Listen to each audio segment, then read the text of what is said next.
What should I consider when investing? There are many factors to consider when investing, including market conditions, risk tolerance, and overall financial goals. To get started, you should do some research on the current state of the market and assess your risk profile. In addition, it is important to develop a clear plan for managing and growing your investments over time, so you can focus on achieving your financial goals. Whether you are just starting out with investing or looking to grow your portfolio, there are a number of tools and resources available to help you make well-informed decisions about your investments. For example, online investment platforms can provide valuable insights into market trends and performance metrics. At the same time, financial advisors can help you develop a personalized plan for your investments based on your specific needs and circumstances. The key to successful investing is to stay informed about current market conditions and take steps to manage your risk as you build your portfolio. Diversified portfolio strategies, such as asset allocation, can help you meet your investment goals by balancing risk and providing long-term stability. Unsure where to invest your money? Technical analysis can help you identify trading opportunities and predict market shifts, giving you the confidence to make smart investment decisions. Here's a great tool worth checking out.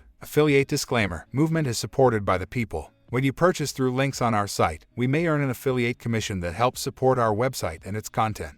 Learn more. TradingView is the perfect place for beginners and experienced traders alike. Whether you're just starting or looking to improve your current strategy, TradingView has everything anyone could need. Check out TradingView today. If you want to learn more about investing, check out our previous video.